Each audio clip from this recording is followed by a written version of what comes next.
Maayong adlaw ug puno sa kalipay nga pagpakig-uban kaninyong tanan mga kapaglaom. Usa na usab kahigayon nga kitang tanan nag-uban-uban dili man tuod personally apan nagkakit-anay manggihapon kita tungod nining live stream. And mga kapaglaom among ipaabot kaninyo ang among dakong pagpasalamat ug dakong pagpasalamat sa pagsuporta sa kanunay sa paglantaw sa atong programa. And amo ang buhi nga pag-ampo mga kapaglaom nga ang gugma ug paggiya sa atong amahan magauban kaninyo. Taliwala sa busy sa atong mga panginabuhi. Mga kapaglaw, wala ako kahibalo kung asa kamo karon, naa kamo sa inyong trabahoan, padulong pa kamo muuli, naa kamo sa inyong panimalay, kini nga live stream para gayud kaninyo. And mga kapaglaw mo sa niaging mga adlaw na busog kita sa mga espirituhanong mga pagkaon na nga nakapa-encourage gayud kanato, nakapadasig gayud kanato kung unsa ka maayo ang Ginoo dinhi kanato. And karon mga takna laing suheto, laing topiko na usab ang atang mapaminawan nga for sure makahatag gayud nato og inspiration kung unsaon kayod nato pag kinabuhi nga anaa ang Ginoo. And bisan asa man kamo karon mga kapaglaom, welcome kayo kamong tanan and among paabot kaninyo nga magadawat usab kami mga prayer request, just send it sa ato ang numero nga naka-flash screen and magasend pud pwede pud ka makasend sa ato ang Facebook page Hope Channel Central Philippines. And before it mga kapaglaom, sa dili pa na ako ihatag ang panahon sa atong magsusulti ni ining adlaw, akong ihatag ang panahon sa awit nga naguluhan, Take the Name of Jesus.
And if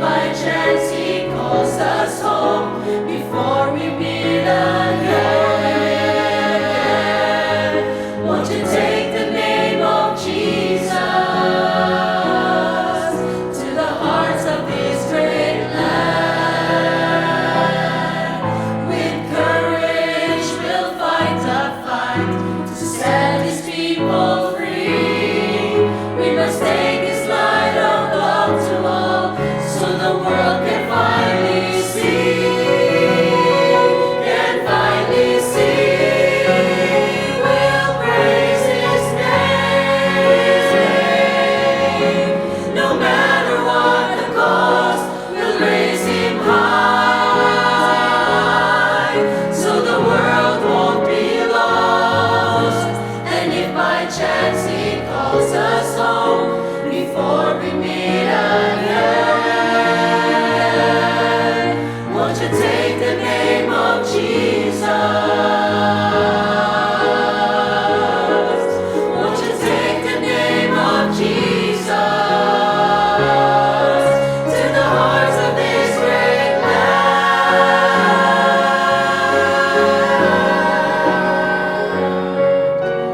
His great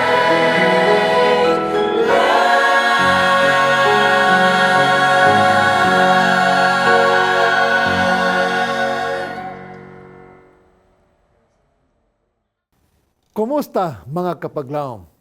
This is the Gospel of Hope and I am Pastor John Bay Romanilios.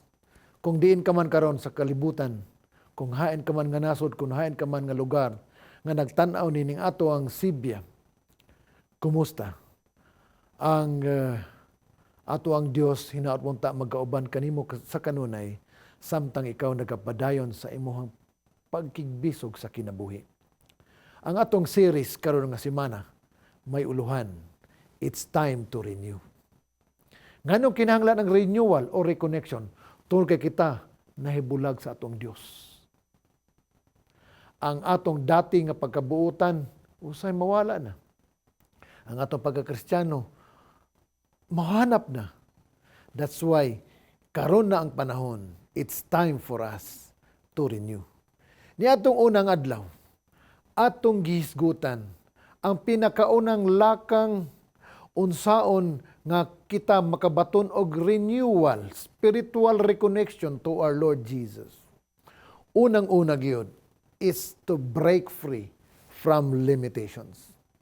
Kinahanglan atong malingkawasan ang sultipin mi sa atong hunahuna, niya sa atong hunahuna nagaingon, ayaw ni ana, dili nimo na kaya.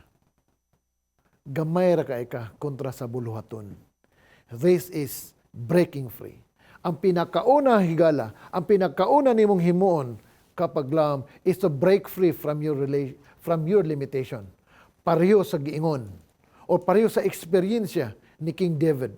Sa dili pa siya hari, sa gamay pa siya nga batanon, dito sa wilderness, siya usa ka shepherd lamang apan sa diyang gisugo siya sa iyang amahan.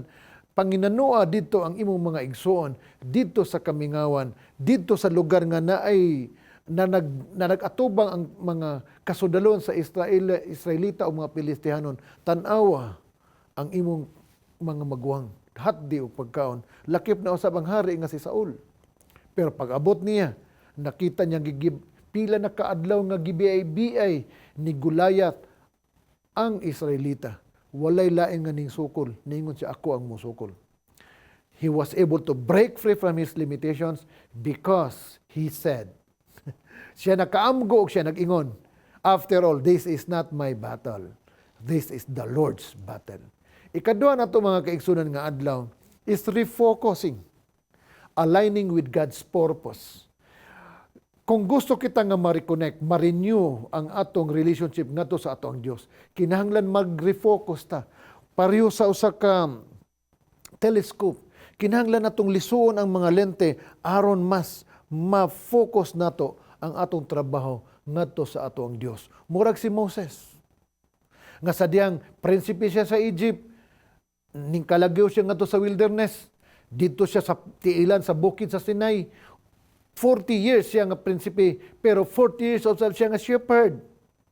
Sa diyang gitawag siya sa Ginoo, ning balibad siya, Ginoo, dili na mao akong linya. So for 40 years, wa na ko kay baluon sa pag-istorya, pag-igatubang sa mga dignitaries. But when finally Moses responded, he refocused his life from a shepherd to a spokesperson for Jehovah. Sa ikatulong nga adlaw mga kaigsuunan, mga kakapaglam, atong gitun-an ang being revived. Revive, kindling your passion. Ikatulo na nga paagi unsaon nga kita ma-reconnect balik sa ato ang Dios, ma-renew ang atong relationship is for us to rekindle our passion. Ngano man gyud nga dasig ta sa una, nganong nawala ang imong kadasigon, unsaon nimo pagbalik sa dati nimo nga kadasigon. pareho ni Propeta Elijah. Sa diyang siya na discouraged na, nga siya na lang nag-inusara, nga buhi o tinuod nga propeta, ning agto siya sa kamingawan, ning agto siya sa mga sa usa ka bukid, ug unya nakig-isurya siya sa iyang Dios. Ug didto in a still small voice, the Lord helped Elijah rekindle his passion for ministry. Ug unya sa niadtong usa pa ka adlaw, we talk about transform. Kinahanglan kung gusto ta nga ma-reconnect, ma-renew ang atong relasyon ngadto sa Ginoo, ma-transform ang atong mind. Ang atong mindset, after all, our minds is the idol, our idol minds are Satan's workshop. Kinahanglan nga ma-transform kini, ma-renew, murag si St. Paul. Si San Pablo, una niya nga yugto sa iyang kinabuhi, siya madasigon nga manlulutos sa mga Kristiyano. Apan sa diyang nakikita sa iya ang Dios dito sa road to Damascus. He transformed his mindset from a legalistic teacher of the law to a wonderful teacher of law and grace. Di ba? Transformation, mindset mga kaigsunan. O karon sa ato ang pag-consider, for our consideration today, I entitled our consideration as empowered. Kinahanglan ato ang empowerment. If we want to reconnect with God, kinahanglan empower atong makabaton kita sa kagahom to give generously. Generously giving mga kaigsunan. What you have now, give it to the Lord.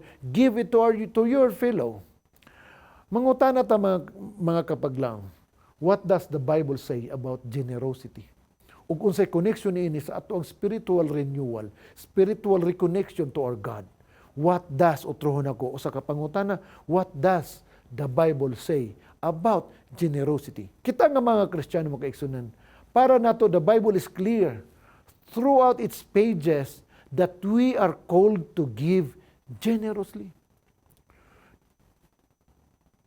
Human naman ta sa atong refocusing, human naman ta sa atong rekindling, dito na ta sa another step, and that is giving generously.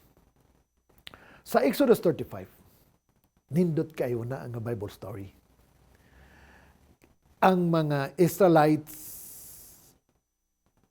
nagipanguluhan ni Moses nang gawas na from the land of Egypt. Nakakross na sila sa Red Sea. Human na nilag incamp ang ilang kagalingon dito sa wilderness. Nakikistorya na si Moses sa Ginoo o ang Ginoo nagaingon, it's time for you to build me a house so that I can physically dwell with my people. That's why in Exodus chapter 25, we see the Israelites all generously giving the materials and time to build the house of the Lord.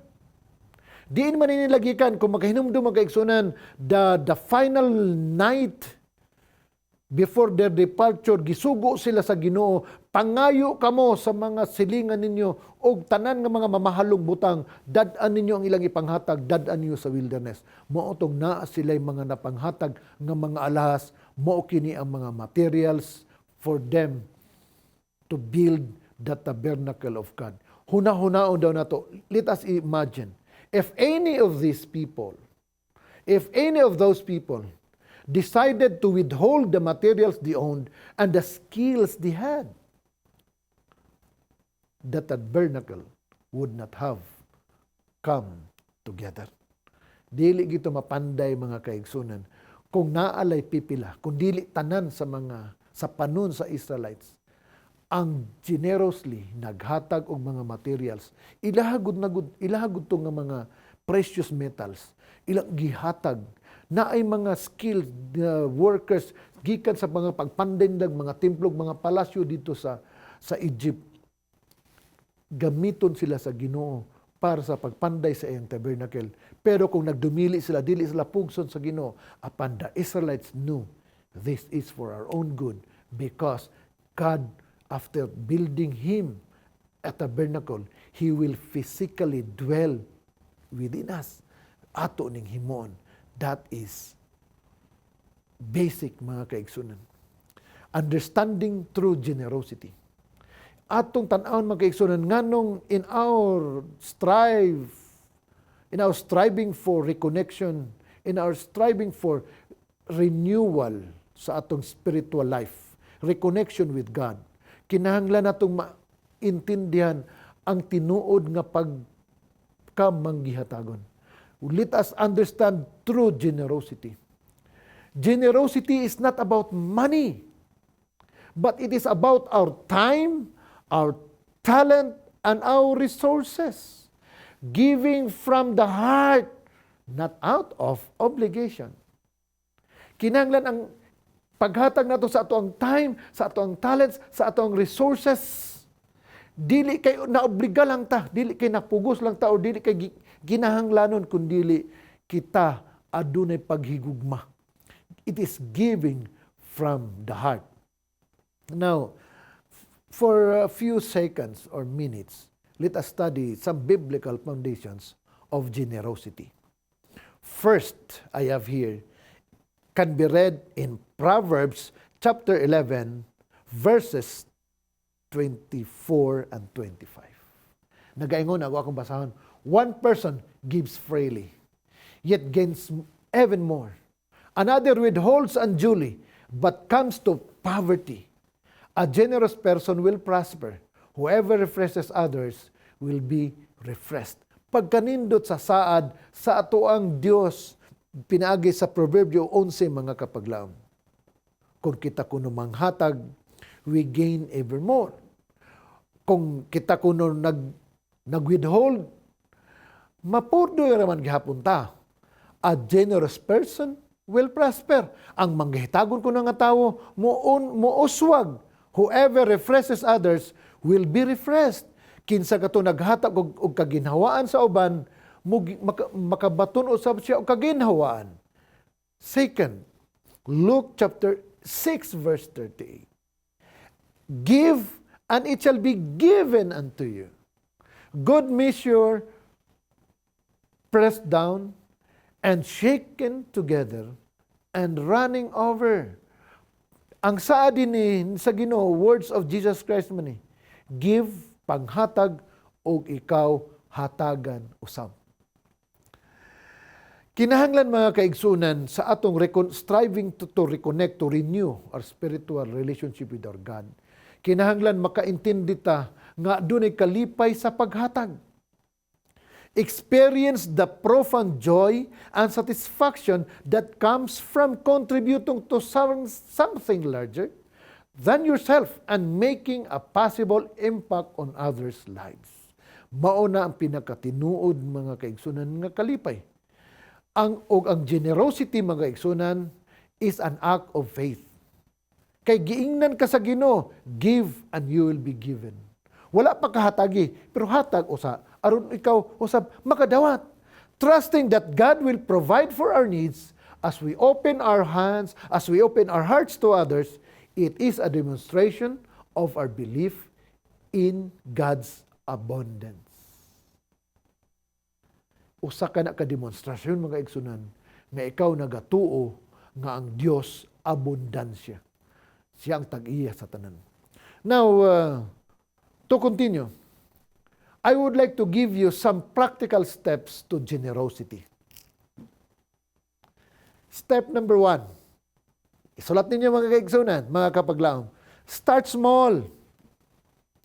Even a little bit, given consistently, makes a difference.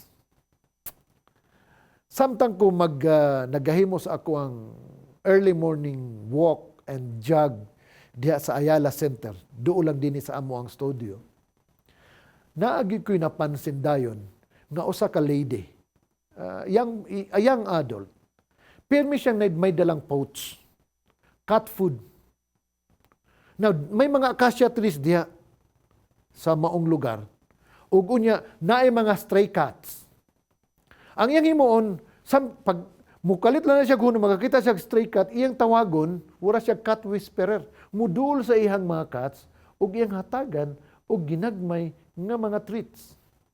Human niya matagan og ginagmay nga treats, ang cat makuha na nga iyang confidence, maghunaw na siya, oh, this is my friend. He is not a threat to me. Mukao na dayon siya sa iyang palad.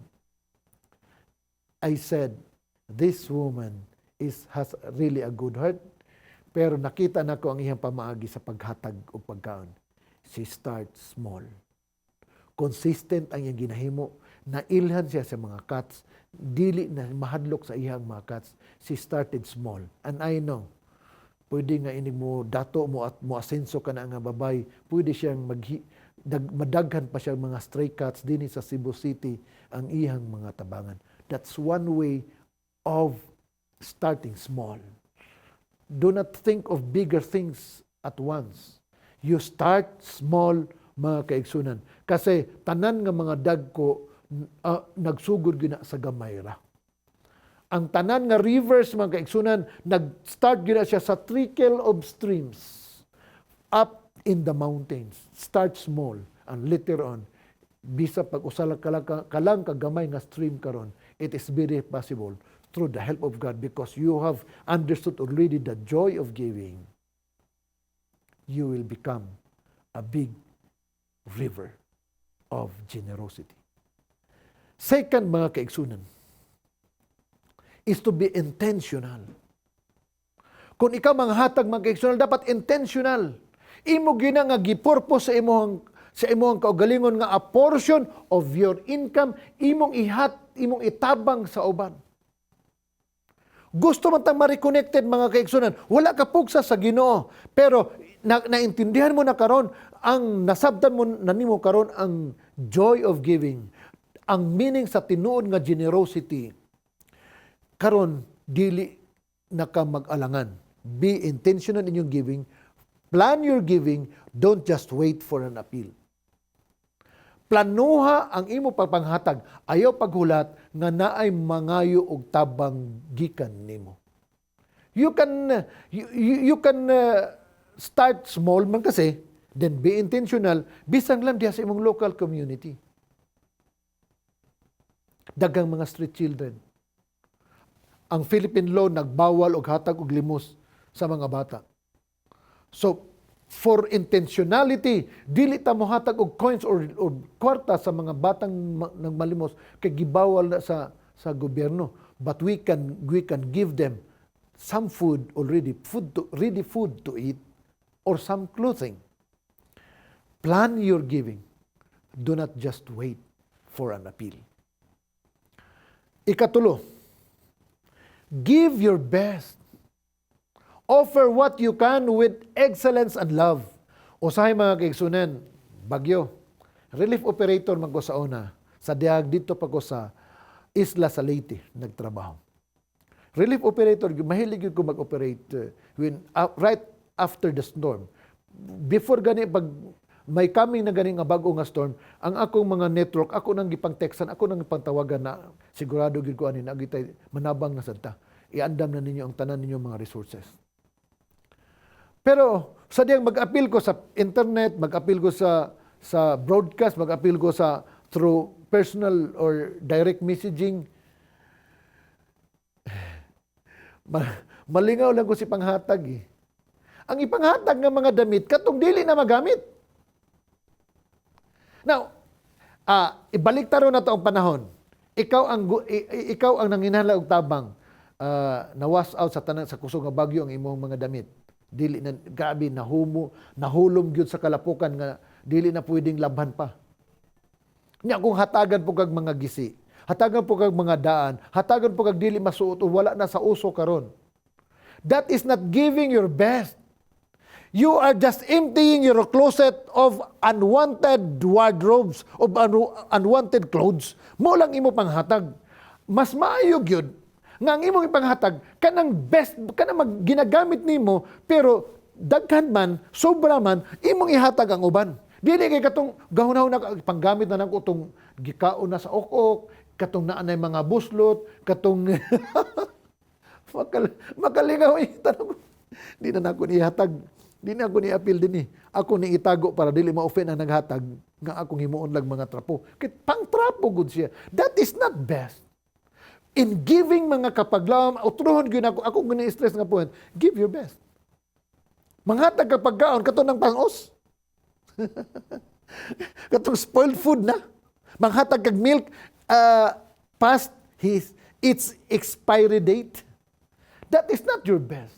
Now, that is the next step to generosity. When you give your best. Offer what you can with excellence and love. Muna nga kung dili gyud mo feel nga mo appeal sa relief operations, ay gyud ko yung basig magmugot lang ka dito. You are not your best Mo kasi importante na Importante para di gani kaisa bagyong Yolanda gito. Sa bagyong Yolanda may nagpadala nako di lang nako isulti ang probinsya pero gikan sa layo nga probinsya. Tawagan ko niya, "Hello, ikaw ba si Pastor Romanilios? Nagpasalamat mi nakita nimo namo ang imong appeal sa Facebook. Manami ipadala. Nag-ingon man ka nga kinahanglan sila mga underwears. So underwear mo ipadala." Di lagi na. Bago pagkaninduta. Mga bago na wala na ang price tag pero naa pa ang mga etiketa. Ningkong kini. Ako na lang i-mention gikan gito Palawan ba. Somebody in Palawan nagpadala. Mga bago gyud nga mga underwears. Tulo akong luha. Ngano ni tulo akong luha because the day before may naghatag gisunyag sako sa bugas. Unya ningon siya, "Pastor, kanang nakasilupin og pula, mga underwear na." Pagtanaw na ko mga kaigsunan. Dili man ni best. Di ginako ni ihatag. Wa ko nagsultis naghatag nga wa ginako ni hatag hangtod karon wa ginanaabot. Wa ginanahatag dito sa ground zero. Nga naman dili man best. Mga tinubuan nila pero ang taga Palawan nagpadala brand new. He or she knows how to give. And he or she has given his or her best. When you give, it should be the best, mga kaigsunan. Sunod nga step, look for opportunities. Daghang mga oportunidad, tan-awa na sa palibot. Be alert to the needs around you, whether in your community or globally. Karon mga kaigsunan, practically, ang atong mahatag globally is prayer. Ang dili lang basta-basta prayer.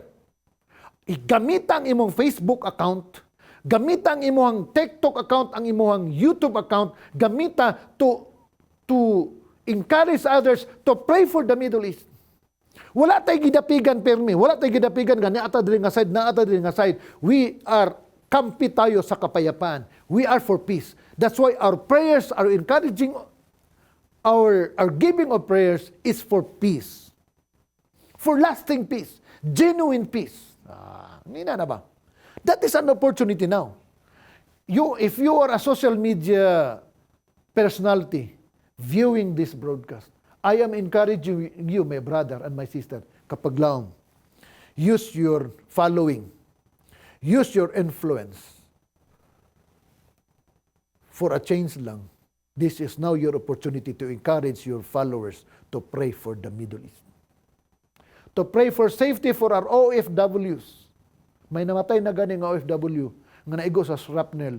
Bayani kayo siya kay iyang gialsa ang iyang elderly nga ginabantayan pero naabtan gyud sila sa paglasurbo ug unya namatay siya. May kagababayan na tanga namatay karon. That is our opportunity to give. Ang atong mahatag ron is prayers. Pwede po kung asa ka man, kung naa ka karon sa Middle East, you can volunteer sa mga kitchens nga nagluto og mga pagkaon para panghatag sa mga stranded nga mga pasaheros nga dili makagawa sa Middle East. Kung sa naiya daghan kayo mga na-stranded nga gusto mosulod sa Middle East pero dili sila kanlupad because the airspace is closed. This is our opportunity. Be alert to the needs around you. Whether it's in your community or globally. Mo man gani na nagpasalamat ta sa atong local partner, international partner, ang AWR, Adventist World Radio. Late last year, mga bago lang pila pa lang ka months, 3 months ago, gibaha ang Talisay City na adayon ang AWR, Adventist World Radio. That's why through this broadcast, we would like to personally thank you for helping out our kababayans in Talisay City. Daghan kay tag natabangan, daghan kay mog natabangan. That is an example of an opportunity to help. Mga kapaglaom, let us carry with us the spirit of true generosity. Nakahinumdum ko sa usa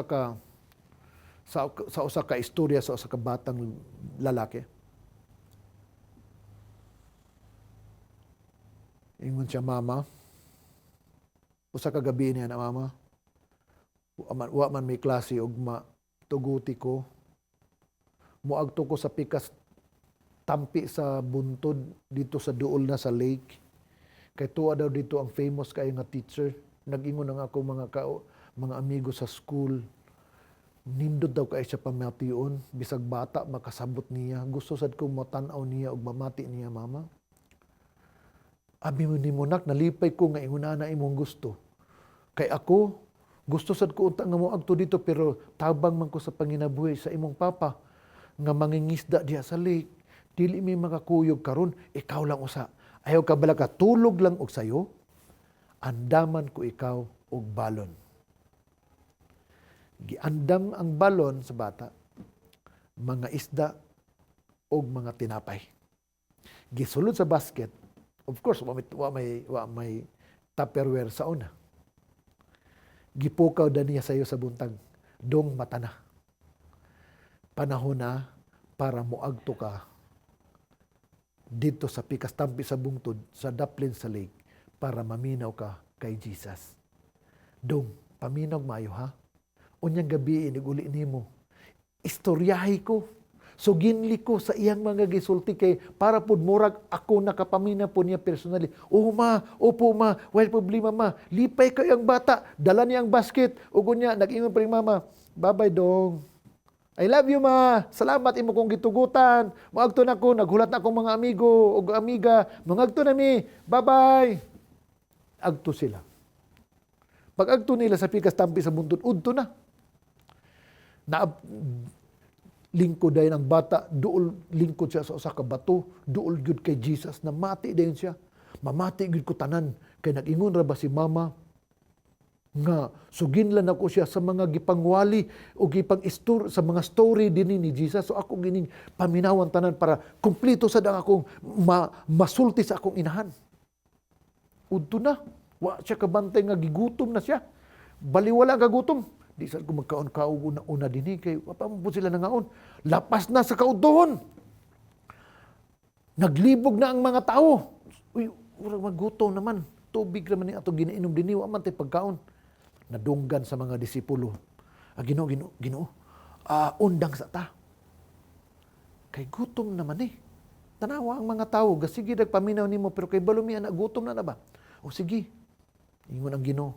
Pangita mo pagkaon para maipakaon nato nilang tanan. Ingon dayon. I would like to imagine nga naghunahuna si Judas bilang treasurer na ini nga grupo. Wala tay kwarta para niya na Ginoo. Dili ta makapalit. Mga more or less mga 5,000 ni katawo, di nato ni mapalitan. Ingon pud si Tomas. Duda bitaw gid ko. Manguli gining pasmo ning atong mga higala karon. Ingon dayon ang usa sa mga disipulo. Sulayan lang na magpangita Ginoo, nag-ingon man ka mangita tag pagkaon, mangita mi.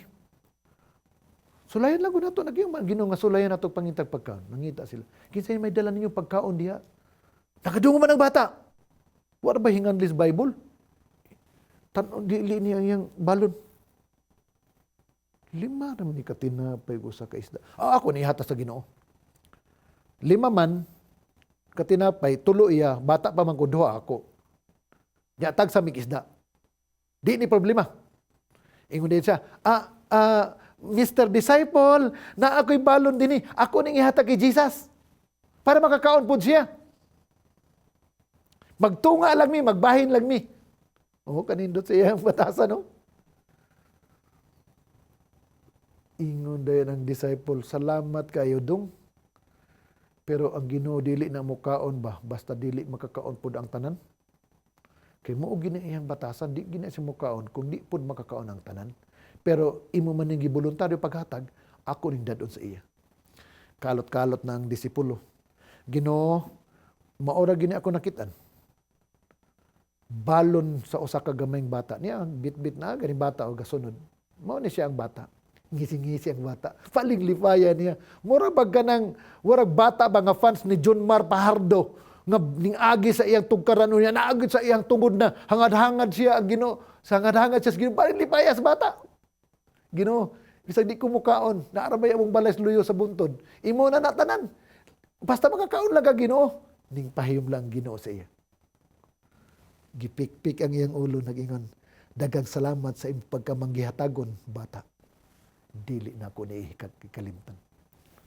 Tanaw ang bata, abi kaunon, ni Ginoong Isus ang iyang pagkaon. Gikunis-kunis manino niya. Iyang ina mga disipulo, pagkuha mo mga sudlanan, niya mag-ampo ta. Ampo sila. Tas padayon ang pagkunis-kunis. Pagkahulog ng himong dagkong mga tinapay, mga ista. Sige, pakaon at tanan. Ang bata, kasigi lang nga siyang baba. Kaklaro ato, akong balon mapakaon sa tanan. Pagkanindot. That boy has found the joy of giving. His generosity is genuine. Mao din na nag-ingon ang Ginoo. Kung dili ka magpakabata o maging pariho sa bata, di ka makasulod sa langit. Ang bata, dili man ginadalo. Pero kung kita, pagkadaloon ta, magunawa naman ta, nga maghatag pa man ko sa akong sweldo, nga gamay raman ni. Nga ako pa maning bahinan ni mga nasunugan nga, ako mapod kinahanglan man sa kong tabang, di gani ko kakaon og tarong. Pero ang bata, di bali nang ihatag kauno na sa Ginoo, makauli pa man ko sa amo, sa pikas tampi sa bungtod, tuwa may pagkaon nga giluto si nanay, dili na problema. Gihatag niya ang tanan. The boy has given his all. Tanan niya nga balon iyang gihatag ora mismo. Nalipay ang Dios. Pinaagi sa generosity sa bata, nakakaon ang tanan, walay gigutom, ug nag-ingon pa ang Biblia, daghan kaig sobra. Pila ka mga bukag pa ang sobra. Naa sa mga 12 ka mga baskets. Sobra nga pagkaon, sobra nga tinapay, sobra nga isda. Nga naman, diin to gikan sa kasing-kasing sa usa ka bata nga nakasabot sa tinuod nga kalipay sa paghatag. Remember, it is not just about what you give. Timani kini kapaglaom. In our striving to reconnect with our God, to renew our spiritual connection with Jesus, it is not about what we give, but the heart with which we give. Dili importante kung unsa imong gihatag, kundi ang importante ang kasing-kasing nga diin kini nagikan. Cheerfully dapat, faithfully dapat, o intentionally ang paghatag. Ang bata, naghatag ka na to, og tinuod nga example. That's why I really believe. Muna yun siya, suffer the children to come unto me, for theirs is the kingdom of God. Ang mga batasan sa bata, dagkan kay tag mga ihemplo nga makuha nila. Kumahatag ang bata, ihatag ang tanan. Cheerfully, faithfully, and intentionally. Pagkanindot sa gihimo sa usa ka gamay nga bata. Example nato nga tanan karon nga namati mga kapaglaom. Let's carry with us the spirit of true generosity. That is one of the secrets of renewing our spiritual connection with God.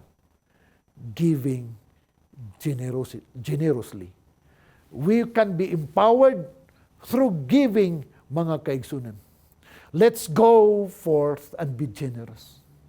Not just in words, but in deed, reflecting His boundless love to the world. ang atong motivation, ang atong motivating factor sa pagmanghatag magigsunan, ang kamatuoran nga ang Dios gani naghatag sa iyang tanan. Ang iyang kaugalingong kinabuhi, iyang ihatag para nato. Kung nahimo na sa Ginoo, unya gusto tang magpatawag og Christian, di ba ang Christian batasan nga murag si Kristo? So ang batasan ni Kristo nga naghatag sa iyang tanan ato sa nanghimuon, ug ang teksto nato gagani na nag-ingon, ang maghatag paghahatagan. The more you give, the more you receive. Kung makadaggan ka naghatag, mas daggan usab ang imong ma-receive. Nakinumdum ko nini mao nga adage sa mga kaigsunan sa mga members sa ASI. Hilabi na sa mga members sa ASI dinhi sa ato ang sa Visayas. Pagkanindot sa ilang pagkamanggihatagon. There is one family mohatag tag 2 million para sa pagwali. Naay pamilya mohatag og 500,000 para lang makatabang sa pagpangwali. Naay uban mohatag og tag 50,000, tag 20,000, depende sa ilang kaya mga kaigsunan para matabangan nga ang katawan mausab sa ilang kinabuhi, maka-renew sa ilang connection sa Ginoo. Unya ako nakita ang ilang mga kinabuhi. Tinuod yun. The more they give, the more they receive blessings from the Lord. Amen. Malipay gud ko sa ilang kinabuhi. Na ako'y mga amigo, mga new rich sila, dili sa pag-unsa ba? Pero maingon sila ako ning gihaguan. Nagiusag yun. Niagtugog og CR ning luha ko. Nangingon man siya, ako man ning gihaguan ning akong pagka ako karon, niya ako lang na basta-basta ipanghatag. Pero nalipay gani ko karon kay nakabalita ko nga siya karon ning balik na pag-alagad sa Ginoo. So naka-reconnect na siya sa Ginoo, nakahimo na siya sa renewal. Ug niya hinahinay niya na nahibaw-an ang sekreto sa renewal, sa reconnection sa ato ang Ginoo. Kining ginaingon nato, open and close quotation mark, and I quote, the more you give, the more you receive. Sige kag hatag, daggan sad ang ihatag kanimo. Dili ka mahuddan.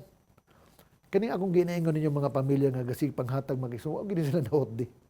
In fact, kada year nagtikataas mag-igsoon ang ilang income. Nya daghan pag mga testimony kung madunggan.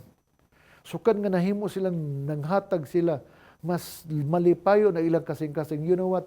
The best blessing in giving generously is your peace. Is your contentment of heart. Kontento ka nga matulog, nga magunahuna, nga nag-ingon Ginoo, salamat. Imong gikuha ang akong pagkadalo. The moment nga musulti ka na, that is the time. Nga imong guardian angels, lipay kayo nga nagpalakpak. At last, this person has reconnected, has renewed his relationship with his Lord. Kasi naintindihan niya, he is now empowered to give generously. Thank you mga kaigsunan. Hinaot po nga dili nato hikalimtan ang mga leksyon, ang mga pagtulunan nga atong nakatunan karon nga atong series. Once again, this is the Gospel of Hope, and I am Pastor John Bay Romanelius. Thank you.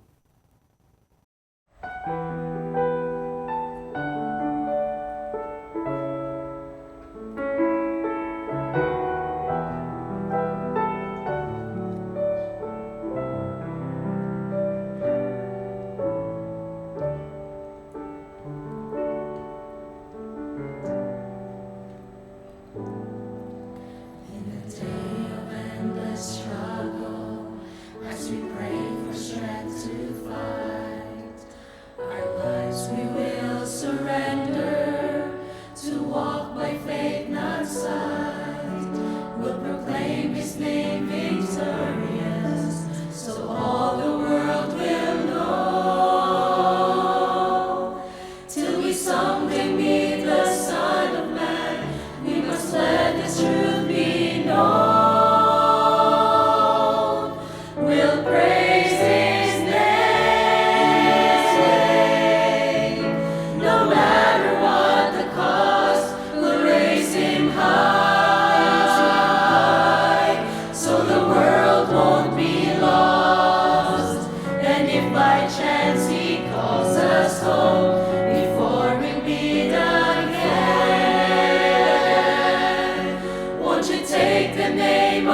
Jesus to the hearts of this great land.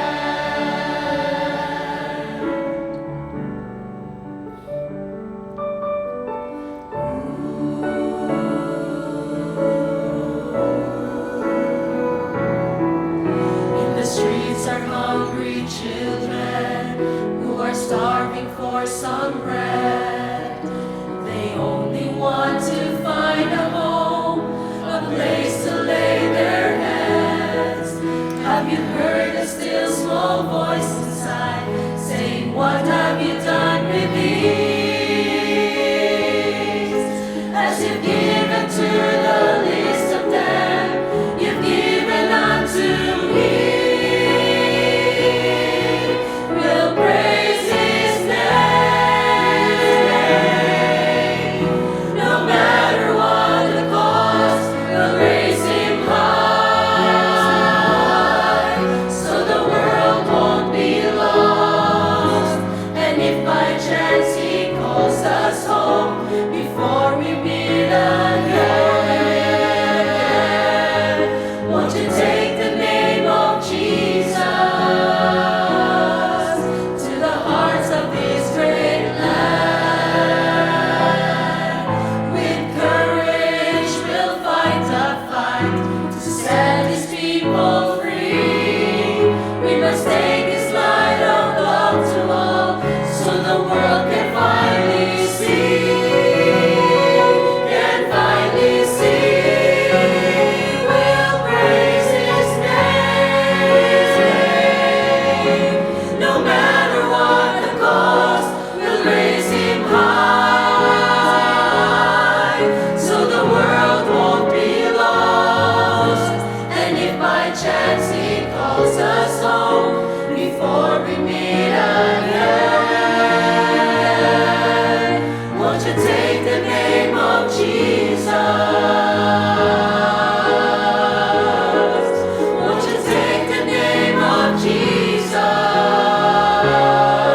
to the hearts of this great land?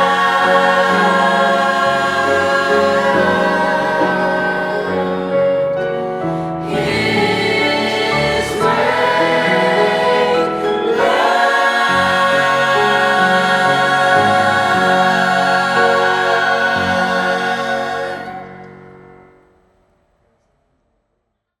Pagkatahom gayud sa mensahe nga ato ang nabatian mga kapaglaom. Ug salamat usab sa pag-uban kanamo hangtod niini nga mga takna. Nang hinaot kami nga magkita-kita na usab kita sa sunod nga mga panahon dinhi lang kara gihapon sa atong programang Gospel of Hope. Ang Dios magapanalangin kanatong tanan.